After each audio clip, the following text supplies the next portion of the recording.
दोस्तों, किसी के पास नमक खाने के पैसे ना हो और अचानक से वो महंगी एसयूवी गाड़ी में घूमने लगे। उसके परिवार में किसी के मौत के बाद उसका क्रियाक्रम तक ठीक से ना हो पाए, लेकिन कुछ ही समय बाद उसका पक्का मकान बन जाए, तो लोगों के मन में सवाल उठना लाजमी है।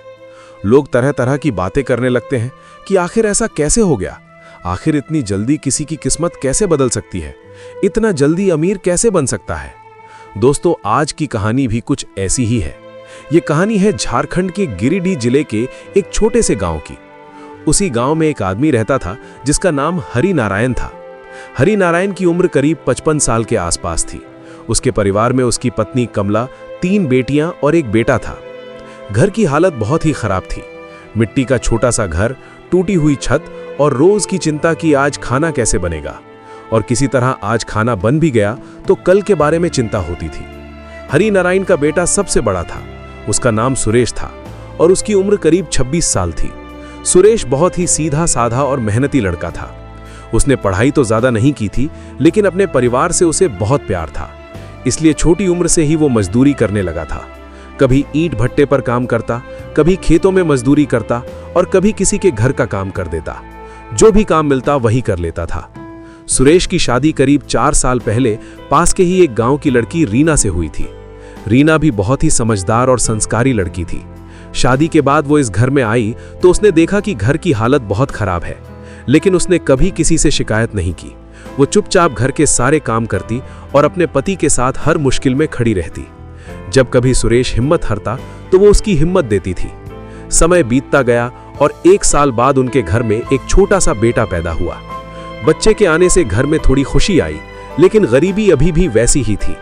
सुरेश दिन रात मेहनत करता था ताकि अपने माता पिता, पत्नी और बहनों का पेट भर सके।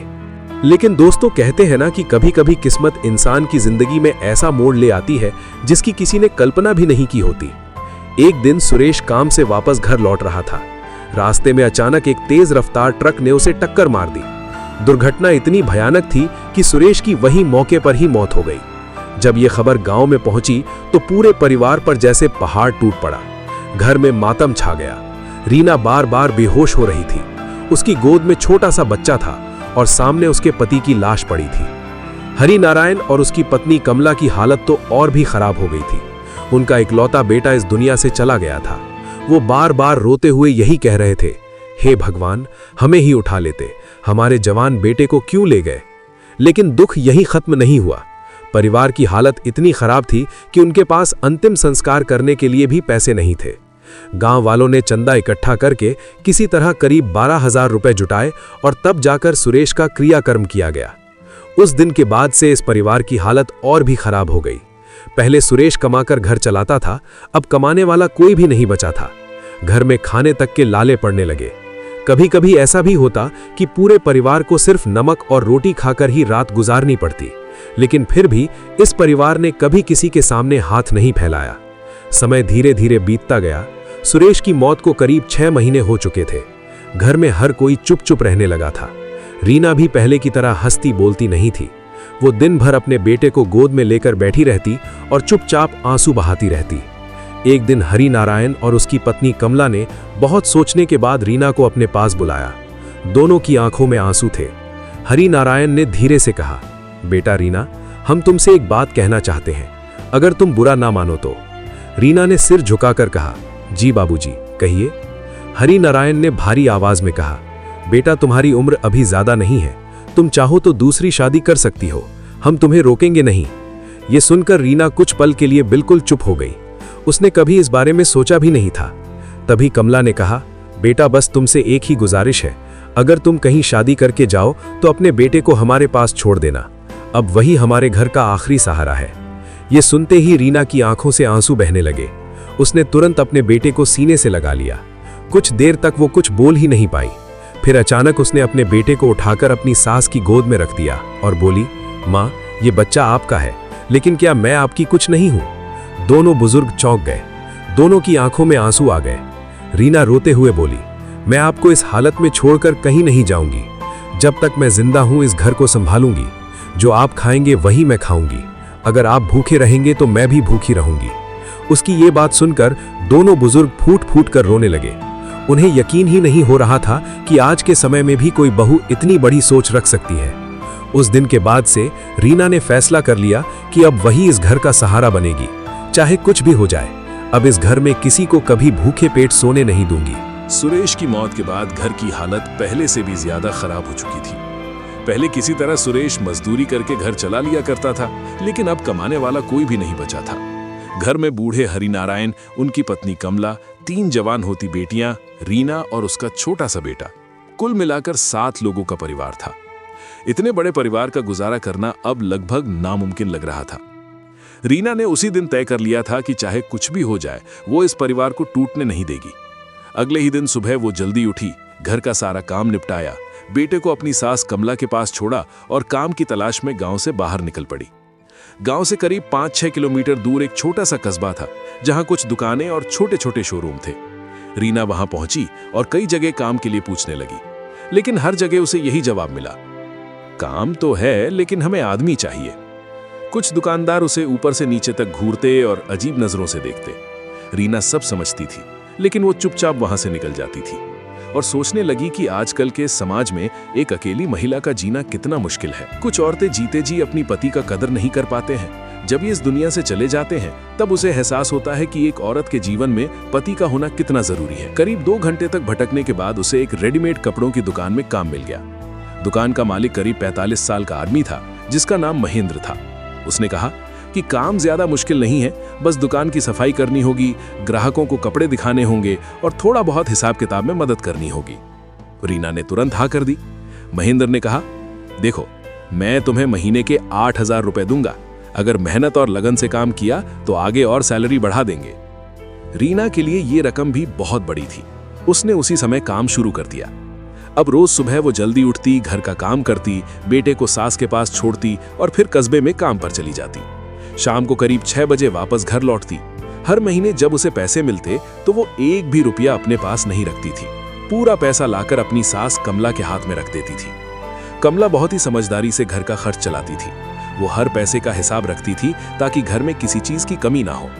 लेकिन 7 लोगों का घर सिर्फ 8,000 रुपए में चलाना आसान नहीं था। कई बार महीने के आखिरी दिनों में फिर से वही हालत हो जाती। नमक रोटी खाकर गुजारा करना पड़ता। उधर घर की तीनों बेटियां भी धीरे धीरे बड़ी हो रही थी। सबसे बड़ी बेटी गीता करीब 20 साल की हो चुकी थी।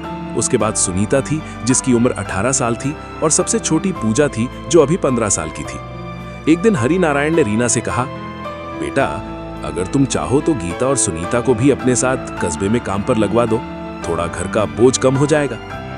रीना कुछ देर चुप रही। वो अच्छी तरह जानती थी कि बाहर की दुनिया कितनी खराब है। पति की मौत के बाद जब वो काम की तलाश में निकली थी, तब उसने कई लोगों की गंदी नजरें देखी थी। रीना ने धीरे से कहा, बाबूजी, जब तक मैं हूं तब तक मेरी ननदों को बाहर काम करने की जरूरत नहीं है। दुनिया बहुत खराब है। अगर इनके साथ कुछ गलत हो गया तो हम कहीं के नहीं रहेंगे। हरिनारायण और कमला दोनों उसकी बात समझ गए और फिर इस बारे में कभी कुछ नहीं कहा, और दोनों सोचने लगे कि जरूर मैं कोई पुण्य का काम किया होगा कि मुझे इतनी समझदार बहू मिली है। समय ऐसे ही बीत रहा था, लेकिन एक दिन ऐसा हुआ जिसने रीना की जिंदगी को फिर से मुश्किल में डाल दिया। उस दिन दुकान में ज्यादा भीड़ नहीं थी। महेंद्र दुकान के अंदर ऑफिस वाले हिस्से में बैठा हुआ था। उसने रीना को आवाज लगाई, अरे रीना, जरा इधर आना। रीना अंदर चली गई।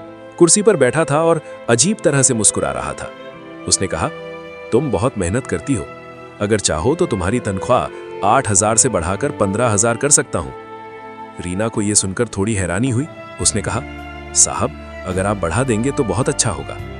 महेंद्र कुर्सी से उठते हुए कहा, लेकिन बदले में तुम्हें भी तो कुछ करना होगा। इतना कहते हुए उसने रीना के कंधे पर हाथ रख दिया। रीना एकदम पीछे हट गई। अब उसे समझ आ गया था कि महेंद्र क्या चाहता है। महेंद्र ने धीरे से कहा, देखो, तुम्हारी हालत मैं समझता हूं। अगर तुम मेरी बात मान लो तो तुम्हें कभी पैसों की कमी नहीं होगी। रीना की आंखों में गुस्सा भर गया।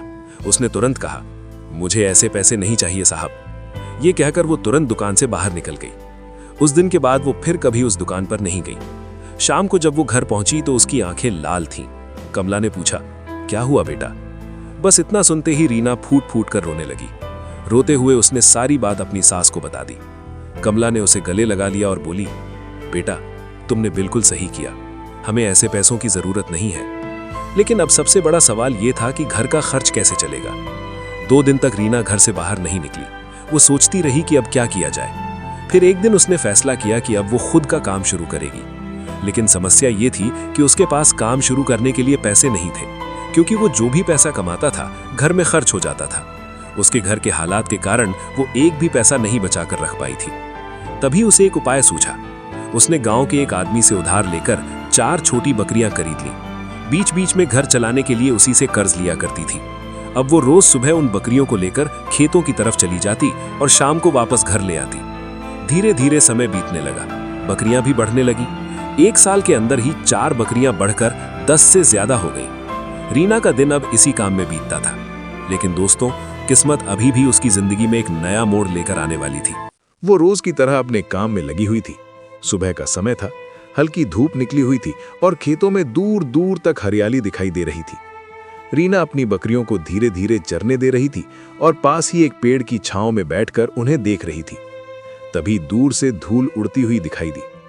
कुछ ही देर में एक काली एसयूवी गाड़ी आकर वहीं पास में रुक गई। गाड़ी से एक आदमी उतरा। उसकी उम्र करीब 34 साल के आसपास होगी।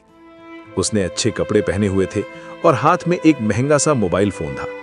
वो चारों तरफ देखने लगा और फिर उन बकरियों की तरफ बढ़ गया।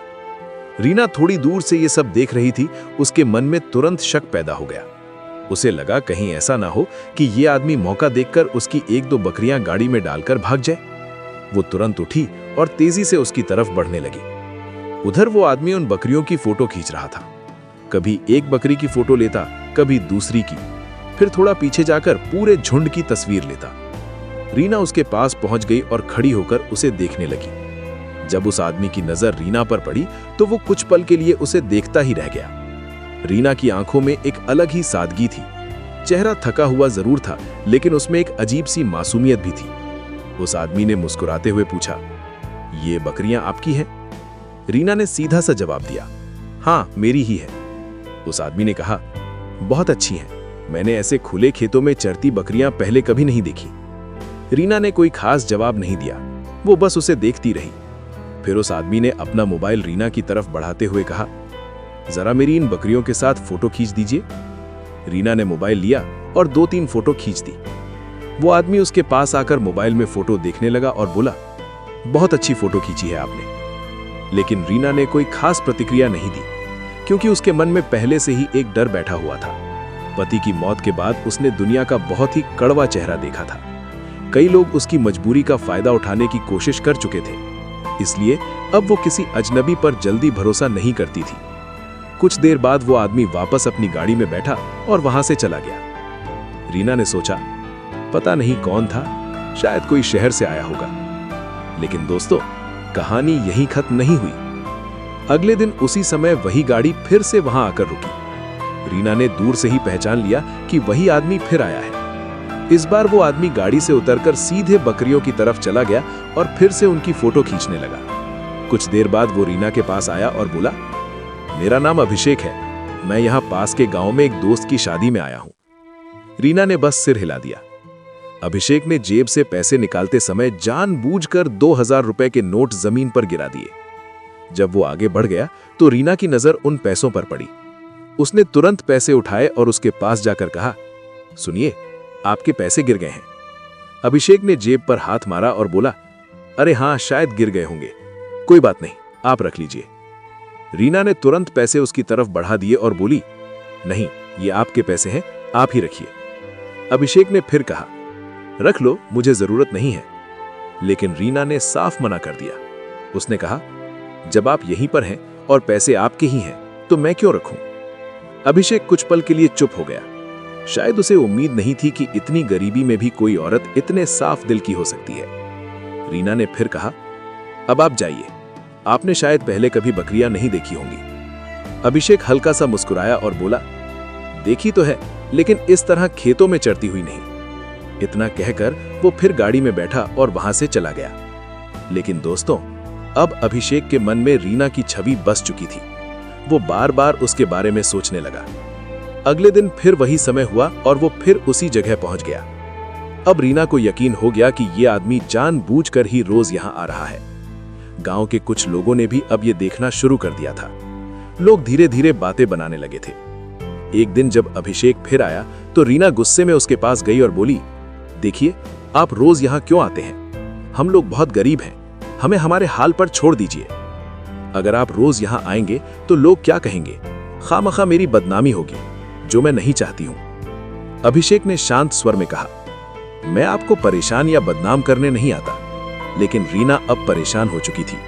उसने साफ साफ कहा, आपको शायद पता नहीं है कि लोग क्या क्या बातें कर रहे हैं। अगर आप सच में अच्छे इंसान हैं तो कृपया यहाँ आना बंद कर दीजिए। अभिषेक कुछ देर तक चुप खड़ा रहा, फिर बिना कुछ बोले वो वापस अपनी गाड़ी में बैठा और वहां से चला गया। रीना को लगा कि अब शायद वो फिर कभी यहाँ नहीं आएगा। लेकिन अगले दिन जो हुआ उसने रीना को पूरी तरह चौंका दिया। सुबह का समय था। गांव में हल्की धूप फैल रही थी। हरि नारायण के घर के सामने अचानक एक काली बड़ी एसयूवी गाड़ी आकर रुकती है। गांव के लोग हैरानी से उस गाड़ी को देखने लगते हैं, क्योंकि उस छोटे से गांव में ऐसी महंगी गाड़ी बहुत कम ही आती थी। गाड़ी का दरवाजा खुलता है और उसमें से वही आदमी उतरता है जो पिछले कई दिनों से खेतों में बकरियों के पास आता था। उसका नाम अभिषेक था। वो धीरे धीरे चलकर हरि नारायण के घर की तरफ बढ़ता है। उस समय घर के बाहर हरि नारायण और उनकी पत्नी कमला बैठे हुए थे। वे दोनों उस अजनबी आदमी को देखकर थोड़े हैरान हो जाते हैं। अभिषेक उनके पास जाकर नमस्ते करता है और विनम्रता से बात करने लगता है। वो कहता है कि उसे उनसे कुछ जरूरी बात करनी है। हरि नारायण उसे बैठने के लिए कहते हैं। अभिषेक जमीन पर ही बैठ जाता है, क्योंकि उसके घर कुर्सी नहीं था। फिर वो आदमी बहुत शांति से अपनी बात शुरू करता है। वो बताता है कि उसका नाम अभिषेक है और वो मूल रूप से बिहार के ही एक गांव का रहने वाला है, लेकिन पिछले कई सालों से अपने माता पिता के साथ गुजरात के सूरत शहर में रहता है। वहाँ उसके पिता का सोने चांदी का बड़ा कारोबार है और उनका अपना बड़ा ज्वेलरी शोरूम है। वो बताता है कि वो इन दिनों अपने एक दोस्त की शादी में गाँव आया हुआ था और तभी उसकी मुलाकात रीना से हुई। उधर उसी समय रीना खेत से बकरियां चराकर वापस घर लौट रही थी। जैसे ही वो घर के पास पहुंचती है तो सामने खड़ी वही गाड़ी देखकर चौंक जाती है। उसके मन में तुरंत शक पैदा हो जाता है। वो जल्दी जल्दी घर के अंदर जाती है और देखती है कि अभिषेक उसके सास ससुर के सामने बैठा हुआ है और उनसे बातें कर रहा है। ये देखकर रीना का चेहरा गुस्से से लाल हो जाता है। वो तुरंत कहती है कि आप यहाँ क्यों आए हैं और किस लिए आए हैं। वो अपनी सास से कहती है कि यही वही आदमी है जो पिछले कई दिनों से खेतों में उसके पीछे पड़ा हुआ है। उसने अब तक ये बात इसलिए नहीं बताई थी क्योंकि वो नहीं चाहती थी कि घर के लोग परेशान हो। वो कहती है कि उसने कई बार उसे समझाया था कि वो उसके पीछे ना आए, लेकिन फिर भी वो अब घर तक पहुंच गया है। रीना की बातें सुनकर हरि नारायण और कमला भी कुछ पल के लिए चुप हो जाते हैं, लेकिन अभिषेक शांत बैठा रहता है। वो कोई जवाब नहीं देता, क्योंकि जो बात उसे कहनी थी वो पहले ही हरि नारायण और कमला से कह चुका था। दरअसल अभिषेक उनसे ये कह चुका था कि वो रीना से शादी करना चाहता है। ये बात सुनकर हरि नारायण और कमला दोनों हैरान रह गए थे। उन्हें यकीन ही नहीं हो रहा था कि इतना अमीर घर का लड़का उनकी गरीब बहू से शादी करने की बात कर रहा है। तब अभिषेक ने उन्हें अपनी पूरी कहानी बताई। उसने कहा कि उसकी भी शादी करीब 5 साल पहले हुई थी, लेकिन उसकी पत्नी का स्वभाव बहुत अलग था। वो अपने ही घर के ज्वेलरी शोरूम में चोरी करवाती थी और जब ये बात अभिषेक और उसके पिता को पता चली तो उन्होंने उसे समझाने की कोशिश की, लेकिन उसकी पत्नी ने उल्टा बहुत बड़ा झगड़ा खड़ा कर दिया। उसने झूठे आरोप लगाकर पूरे परिवार को परेशान करना शुरू कर दिया। यहाँ तक कि उसने अपने ही ससुर पर गलत इल्जाम लगा दिया कि वो उस पर गलत नजर रखते हैं। उस घटना के बाद उनके घर में बहुत बड़ी परेशानी खड़ी हो गई थी। आखिरकार काफी समय तक चले झगड़े के बाद अभिषेक ने अपनी पत्नी को करीब 30 लाख रुपए देकर तलाक ले लिया और उससे अलग हो गया। उस घटना के बाद अभिषेक और उसका परिवार बहुत परेशान रहने लगा था। उनके पास पैसे की कमी नहीं थी, लेकिन घर में शांति नहीं थी। अभिषेक के माता पिता अक्सर कहते थे कि काश उन्होंने किसी सरल और अच्छे संस्कार वाली लड़की से उसकी शादी करवाई होती। अभिषेक ने हरि नारायण और कमला से कहा कि जब उसने रीना को पहली बार खेत में बकरियां चराते देखा तो उसे उसकी सादगी और ईमानदारी बहुत पसंद आई। फिर जब उसने कहा कि इतनी गरीबी के बावजूद उसने जमीन पर पड़े पैसे तक नहीं लिए तो उसे यकीन हो गया कि वो बहुत ही सच्ची और ईमानदार औरत है। उसने ये भी बताया कि गाँव के कुछ लोगों से उसे रीना और उसके परिवार की पूरी कहानी पता चल चुकी है कि किस तरह पति की मौत के बाद भी उसने अपने सास ससुर और ननदों को नहीं छोड़ा और खुद मेहनत करके पूरे परिवार को संभाल रही है। यही सब बातें सुनकर उसके मन में रीना के लिए बहुत सम्मान और इज्जत पैदा हो गया। इसलिए वो अब सीधा उनके पास आया है और चाहता है कि अगर वे लोग अनुमति दें तो वो रीना से शादी करना चाहता है। हरि नारायण और कमला ये सब सुनकर गहरी सोच में पड़ जाते हैं। वे कहते हैं कि बात तो अच्छी है, लेकिन उन्हें डर है कि कहीं बाद में अभिषेक के माता पिता इस रिश्ते को स्वीकार न करें। तब अभिषेक कहता है कि वो पहले ही अपने माता पिता से फोन पर इस बारे में बात कर चुका है और वे लोग भी इस रिश्ते के लिए तैयार है। ये सब बातें सुनने के बाद भी रीना चुप खड़ी रहती है। उसके मन में कई तरह के सवाल चल रहे थे। उसे समझ नहीं आ रहा था कि वो क्या फैसला करे। उसके सामने एक तरफ उसका परिवार था और दूसरी तरफ उसकी अपनी जिंदगी। उस दिन घर में देर तक इसी बात को लेकर चर्चा होती रही और आखिर में हरि नारायण और कमला ने रीना से कहा कि बेटा अब फैसला तुम्हें ही करना है, क्योंकि ये तुम्हारी जिंदगी का सवाल है। रीना उस रात बहुत देर तक सो नहीं पाई, क्योंकि उसकी जिंदगी का सबसे बड़ा फैसला अब उसके सामने खड़ा था। वो सोचने लगी समय भी कभी कभी इंसान को ऐसे मोड़ पर लाकर खड़ा कर देता है जहाँ इंसान को कोई भी फैसला करना मुश्किल हो जाता है। उस रात रीना की आंखों में बिल्कुल भी नींद नहीं थी। वो देर तक जागती रही। कभी अपने छोटे से बेटे को देखती, कभी अपने सास ससुर की तरफ देखती जो घर के एक कोने में सोए हुए थे। उसके मन में बार बार यही सवाल उठ रहा था कि आखिर उसे क्या फैसला लेना चाहिए। एक तरफ उसकी अपनी जिंदगी थी और दूसरी तरफ वो परिवार था जिसे उसने अपने पति की मौत के बाद टूटने नहीं दिया था और आज तक अकेले कमाकर इस परिवार को पालते आ रही थी। उसने मन ही मन कई बार सोचा कि अगर वो इस घर को छोड़कर चली जाएगी तो उसके सास ससुर और ननदों का क्या होगा। फिर उसे अभिषेक की बातें भी याद आने लगी, जिस तरह उसने सम्मान और आदर के साथ उसके सामने शादी का प्रस्ताव रखा था। वो बात भी उसे बार बार सोचने पर मजबूर कर रही थी। सुबह हुई तो घर का माहौल थोड़ा शांत था, लेकिन सबके मन में वही बात चल रही थी। हरिनारायण और कमला भी समझ रहे थे कि यह फैसला आसान नहीं है। उन्होंने रीना को पास बुलाया और बहुत प्यार से कहा कि बेटा, हम तुम पर कोई दबाव नहीं डालेंगे। तुम जो फैसला करोगी वही हमें मंजूर होगा। हम जानते हैं कि तुमने इस घर के लिए बहुत कुछ किया है। अगर तुम नहीं होती तो आज हम सब भूखे मर गए होते। अगर तुम अपनी जिंदगी फिर से बसाना चाहती हो तो हमें बिल्कुल भी बुरा नहीं लगेगा, बल्कि खुशी होगी। ये सुनकर रीना की आंखों में आंसू आ गए। उसने धीरे से कहा कि बाबूजी, मैं आपको और माँ को छोड़कर कहीं नहीं जाना चाहती। आप लोग ही तो अब मेरे अपने हैं। लेकिन हरिनारायण ने उसे समझाया कि जिंदगी बहुत लंबी होती है और अकेले इसे काटना आसान नहीं होता। उन्होंने कहा कि अगर सच में वो लड़का अच्छा है और तुम्हें सम्मान देता है तो तुम्हें अपने बारे में भी सोचना चाहिए। काफी देर तक सोचने के बाद रीना ने एक फैसला किया। उसने कहा कि अगर अभिषेक सच में उससे शादी करना चाहता है तो उसे उसकी कुछ शर्तें माननी होंगी। उसी समय हरिनारायण ने अभिषेक को बुलाया, जो बाहर गाड़ी के पास खड़ा था। अभिषेक अंदर आया और शांत होकर बैठ गया। रीना ने उसकी तरफ देखा और बोली कि अगर तुम सच में मुझसे शादी करना चाहते हो तो पहले मेरी बातें सुन लो। अभिषेक ने सिर हिलाकर कहा कि हाँ, जरूर बताइए। आपकी जो भी शर्त होगा मैं उसे पूरी करने की कोशिश करूंगा। रीना ने कहा कि सबसे पहली बात यह है कि मेरे लिए मेरे सास ससुर ही मेरे माता पिता हैं। मैं इन्हें कभी नहीं छोड़ सकती। अगर मैं शादी करूंगी तो इनका सम्मान मेरे अपने माता पिता जैसा ही होना चाहिए। दूसरी बात यह कि मेरी तीनों ननदें मेरी बहनों जैसी हैं और उनकी जिम्मेदारी भी मैं अपने ऊपर समझती हूँ। तीसरी बात यह कि मेरा छोटा बेटा भी मेरे साथ ही रहेगा और उसके साथ कभी कोई भेदभाव नहीं होना चाहिए। ये सब कहते हुए रीना की आवाज़ थोड़ी कांप रही थी, क्योंकि उसे नहीं पता था कि अभिषेक इन बातों को स्वीकार करेगा या नहीं। लेकिन अभिषेक ने बिना एक पल सोचे कहा कि मुझे तुम्हारी हर शर्त मंजूर है। तुम्हारे सास ससुर आज से मेरे भी माता पिता हैं और तुम्हारी ननदें मेरी बहनों जैसी होंगी। तुम्हारा बेटा भी मेरे बेटे की तरह ही रहेगा। इस बात को सुनकर हरिनारायण और कमला की आंखों में आंसू आ गए। उन्हें यकीन नहीं हो रहा था कि कोई अनजान आदमी इतना बड़ा दिल भी रख सकता है। इस मतलबी संसार में इस देवता जैसे लोग भी रहते हैं। इसके बाद अभिषेक ने अपने माता पिता से फोन पर रीना की बात करवाई। उधर से भी बहुत प्यार से बात हुई और उन्होंने भी कहा कि अगर रीना इस घर की बहू बनकर आएगी तो उन्हें बहुत खुशी होगी। ये सब सुनने के बाद रीना का मन थोड़ा हल्का हो गया। आखिरकार तय हुआ कि साधारण तरीके से मंदिर में शादी कर दी जाएगी, क्योंकि बिना शादी के किसी लड़की को अपने साथ ले जाना ठीक नहीं होगा। 2 दिन बाद गांव के छोटे से मंदिर में बहुत ही सादगी से शादी की तैयारी की गई। गांव के कुछ लोग, हरिनारायण का परिवार और अभिषेक के 2-3 दोस्त वहां मौजूद थे। बिना किसी दिखावे के रीना और अभिषेक ने एक दूसरे को वरमाला पहनाई और पंडित ने मंत्र पढ़कर उनका विवाह संपन्न कराया। शादी का वो पल बहुत भावुक था। रीना की ननदें उसे गले लगाकर रोने लगी। कमला बार बार उसके सिर पर हाथ फेर रही थी और हरिनारायण की आंखों से लगातार आंसू बह रहे थे। शादी के बाद जब विदाई का समय आया तो पूरा माहौल बेहद भावुक हो गया। रीना ने अपने सास ससुर के पैर छुए और उनसे लिपट कर रोने लगी। उसने कहा कि मैं कहीं भी रहूं, लेकिन आप लोग हमेशा मेरे दिल में रहेंगे। हरिनारायण ने उसे आशीर्वाद दिया और कहा कि बेटा, तुमने इस घर के लिए जितना किया है उसे हम जिंदगी भर नहीं भूलेंगे।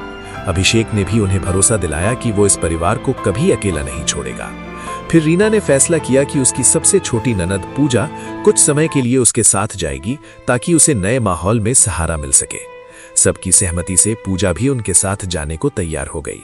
इसके बाद अभिषेक अपनी गाड़ी लेकर रीना, उसके बेटे और पूजा को साथ लेकर सूरत के लिए निकल गया। गांव के लोग दूर तक खड़े होकर उस गाड़ी को देखते रहे। सबके मन में एक ही बात थी कि शायद रीना की जिंदगी अब सच में बदलने वाली है। लेकिन दोस्तों, असली हैरानी तो तब हुई। 7-8 महीने बाद रीना अपने सास ससुर के पास मिलने गांव वापस आई। वो अब बिल्कुल बदल चुकी थी।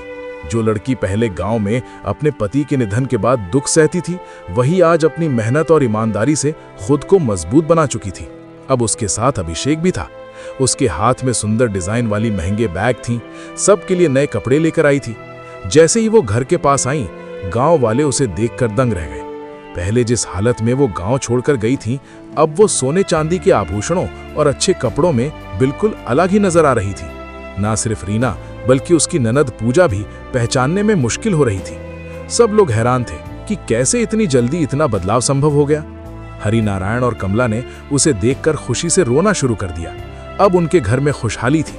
घर के आंगन में बच्चे खेल रहे थे और पूरे परिवार का माहौल पहले से कहीं ज्यादा खुशहाल और प्यार भरा लग रहा था। रीना ने अपने सास ससुर की तरफ देखते हुए मुस्कुराते हुए कहा, मम्मी पापा, आपने ही तो मुझे संभाला, अब हमारी खुशियां पूरी होंगी। अभिषेक ने रीना के हाथ थामकर कहा, अब हम सब साथ हैं। ये परिवार, ये प्यार, ये सब हमारे लिए सबसे बड़ा खजाना है। अब कभी कोई कमी या परेशानी नहीं आएगी। रीना और अभिषेक ने उसे परिवार के लिए एक पक्के मकान बनवाया और सब उसमें खुशी खुशी रहने लगे। फिर कुछ दिन बाद रीना ने अपने नंदों का शादी भी कर दी। रीना ने नन्हे बेटे को गोद में उठाया और पूजा की तरफ देखा। उसकी आंखों में आंसू और खुशी दोनों थे। गांव के लोग ये देखकर भावुक हो गए और हर कोई सोच रहा था कि सच में कभी कभी जिंदगी ऐसे मोड़ लेती है जो हम सोच भी नहीं सकते। दोस्तों, ये कहानी हमें ये सिखाती है कि चाहे कितनी भी मुसीबतें आएं, ईमानदारी, मेहनत और इंसानियत से कभी पीछे नहीं हटना चाहिए।